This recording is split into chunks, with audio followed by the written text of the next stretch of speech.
que justament el que nosaltres hem de fer és fonamentar aquesta carta i aquest memoràndum amb els drets immemorials del poble de Catalunya a exercir el seu dret a l'autodeterminació i independència de forma lliure, pacífica i democràtica. Perquè justament la resolució de les Nacions Unides de l'any 1965 sobre Guinea Equatorial, que explico en aquest llibre que us he portat per si algú té algun interès a llegir-lo, doncs diu això, que Guinea Equatorial té dret immemorial i imprescriptible, que vol dir que no prescriu mai, a exercir el dret a l'autodeterminació i la independència quan el poble de Guinea vulgui. I nosaltres hem d'aspirar al mateix.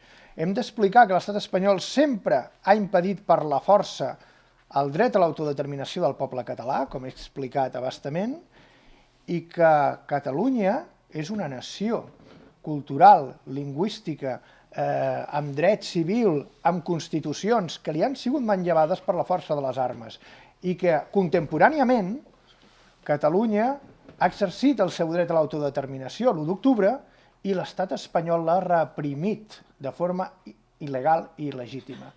I per tant, nosaltres hem de convocar les Nacions Unides a que resolguin sobre aquesta situació. El que passa és que el poble de Catalunya, i això és important dir-ho, per si sol no pot obligar a l'Assemblea General a tractar aquesta qüestió. Necessita la participació d'un estat membre. I per tant, el primer que hem de fer per aconseguir que el dret dels catalans sigui debatut a l'Assemblea General de les Nacions Unides és que un estat membre ho proposi. I per això és tan important i necessari que el poble de Catalunya es mobilitzi, faci aquest memoràndum i aquesta carta a tots els estats membres de les Nacions Unides i en aquesta actual conjuntura que ens és favorable perquè l'estat espanyol forma part del bloc occidental i s'està enfrontant amb un altre bloc, en aquesta actual conjuntura hi ha moltes possibilitats d'obtenir el reconeixement internacional de molts estats que no són partidaris del bloc occidental. Ara és el moment de fer-ho i per això el Consell de la República té l'oportunitat de liderar aquesta acció i de coordinar-la i de presentar-la davant de les Nacions Unides. Fins fa pocs mesos, el Parlament de Catalunya, amb majoria absoluta del 52%, podia haver-ho fet. Però què va fer Esquerra Republicana? Avançar eleccions. Això és el que va fer.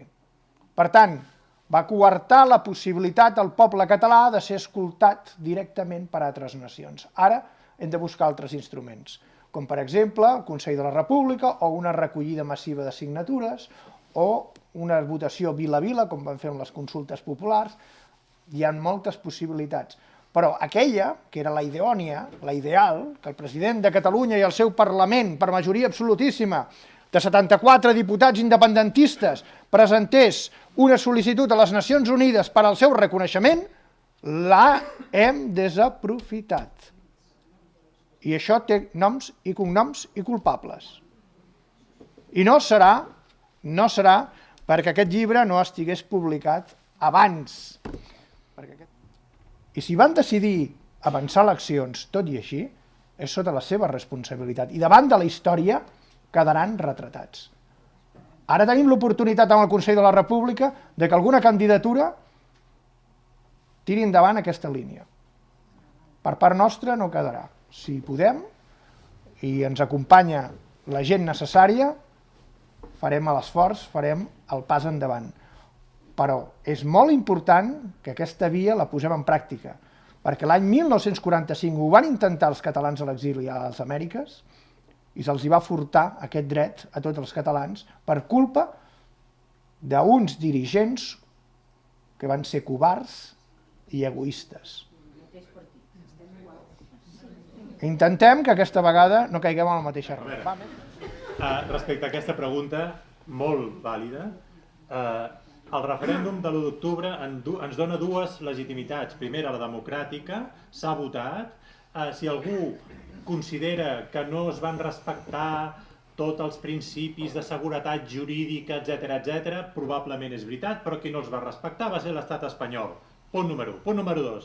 Aquest referèndum es va fer amb el cens de l'estat espanyol ampliat a majors de 16 anys. Punt número 3.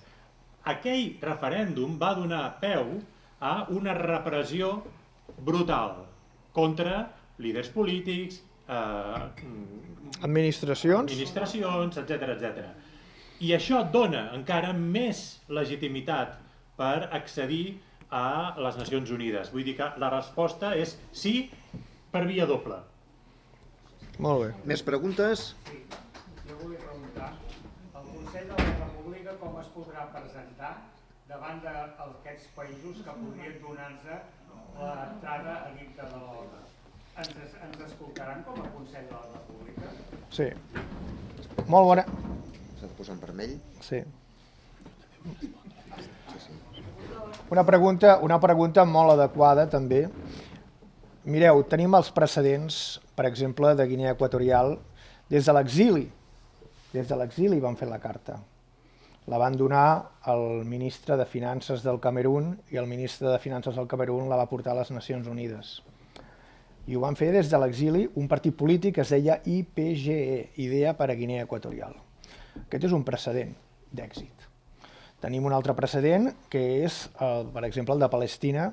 La OLP també va fer la seva apel·lació a les Nacions Unides. Avui està reconeguda per 147 estats. Poca broma. Si Catalunya tingués el reconeixement de 147 estats, de 193, us asseguro que Catalunya avui ja seria independent, perquè, a més, Catalunya no utilitza la força de les armes per imposar la seva sobirania, sinó que ho demana de forma lliure, democràtica i responsable. I, per tant, el mateix estat espanyol, el 2024, tinguem memòria, aquest any 2024 l'estat espanyol va reconèixer l'estat de Palestina, el senyor Pedro Sánchez, sense que Palestina sigui un estat independent, ni tingui control efectiu del seu territori. L'estat espanyol, amb Irlanda, van reconèixer l'estat de Palestina. Per tant, si els espanyols tenen la sobirania i la legitimitat del dret internacional per reconèixer aquelles nacions sense estat que vulguin, tota la resta d'estats del món també. I, per tant, no hem de ser temorosos davant d'aquesta possibilitat. Hem de ser arrauxats, perquè si no ho demanem mai, no ens ho donaran mai. Perquè algú es pensa que el món pensa en Catalunya les 24 hores del dia. No. Si Catalunya calla, com diu la dita castellana, quien calla otorga. I si Catalunya calla, tindrem autonomia pels segles dels segles, amén. Però si Catalunya s'aixeca amb veu clara i nítida i demana el seu reconeixement, avui, amb les actuals circumstàncies, tenim una oportunitat històrica que en 60 anys no s'ha donat. I és tenir aquesta confrontació entre blocs que ens pot facilitar el reconeixement a l'autodeterminació. Per tant, aprofitem la conjuntura. I la propera vegada que vingui aquí algun líder polític a explicar-vos sopars de duro, de que ens agafarem de les mans i resistirem davant de la Brimo, i ja veureu que si resistim 2 minuts més doncs serem independents, us estan prenent el pèl. El reconeixement internacional no va d'això. El reconeixement internacional va de la conjuntura internacional. Si no entenem aquest concepte fonamental, no serem mai independents. És ara el moment de fer aquesta sol·licitud pacífica i democràtica internacional. Imagineu-vos què passaria a Espanya si tinguéssim 40-50 reconeixements internacionals. Tindria una crisi diplomàtica internacional impressionant, perquè Catalunya i la seva organització representativa, des de l'exili, per exemple, podria tenir un tracte bilateral en tots aquests estats. Podria emetre passaports per viatjar en aquests països. Podria fer acords internacionals, fins i tot de defensa mútua, com és l'OTAN. L'OTAN és un acord de defensa mútua. Si tu m'ataques a mi, si a mi m'ataquen, jo et defenso. I si t'ataquen a tu, jo també et defenso. Catalunya podria fer acords bilaterals amb totes aquestes nacions que ens reconeguessin de defensa mútua. I ja veuríem aleshores a Espanya si s'atreveix a enviar-nos la policia, la Guàrdia Civil i l'exèrcit espanyol amb 40 o 50 estats que ens reconeixen i es comprometen a defensar-nos. Per tant, ens hi hem de posar. Les cartes són favorables, però si no les utilitzem, passarà el moment i continuarem com estem, pagant cada dia més impostos i desnaturalitzant-nos més com a catalans.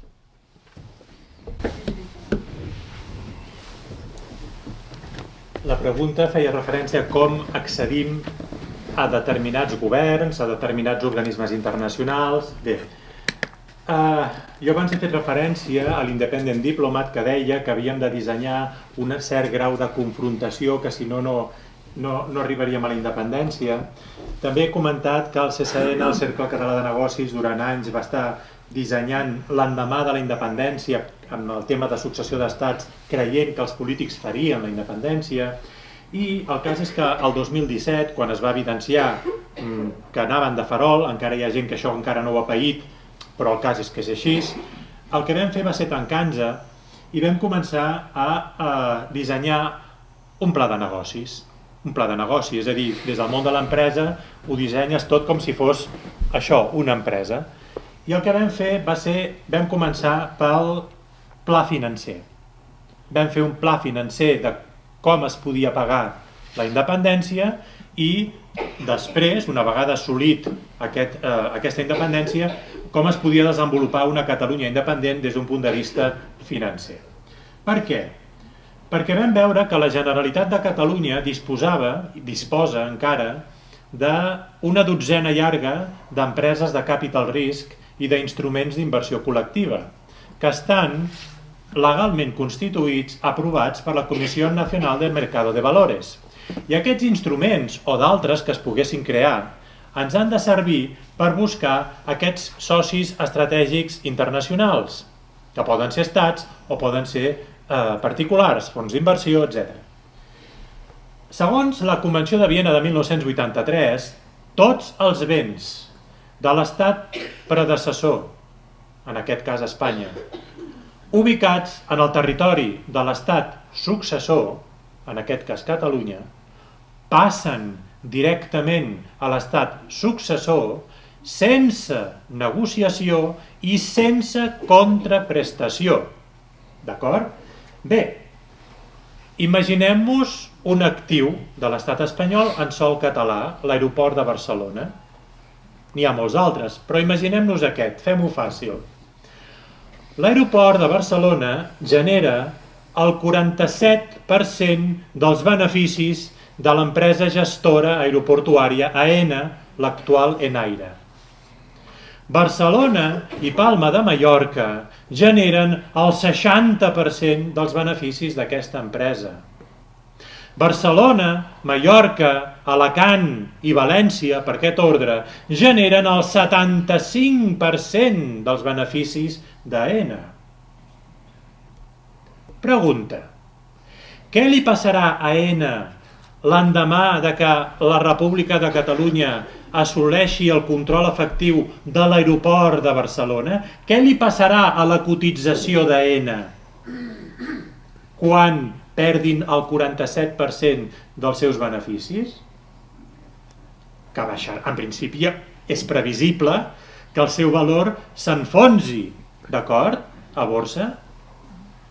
Doncs en aquesta tessitura, i és molt probable que s'enfonsi tant que la Comissió Nacional del Mercat de Valors hagi de suspendre la cotització d'AENA a borsa per impedir la fallida d'aquest actiu. Estem d'acord amb això? Perquè funciona així.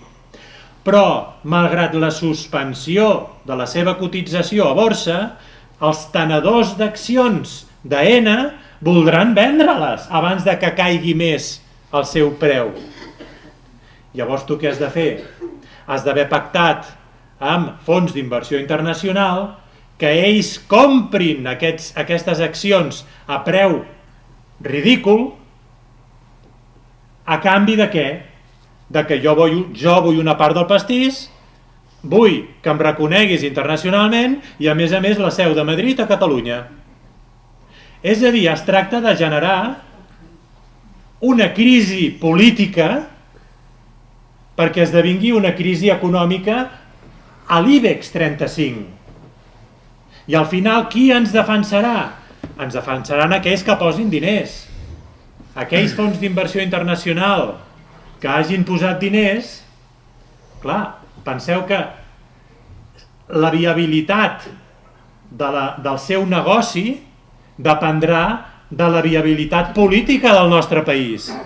Són els primers que ens defensaran. Això no vol dir que portin soldats. No, ens defensaran trucant per telèfon. Ens defensaran activant el Consell de Seguretat de les Nacions Unides, si me'l convé. Clar, és la pressió diplomàtica. És la pressió diplomàtica. Però a aquest punt, potser, malauradament, hi haurem d'arribar. Tant de bo no. Però això s'ha fet.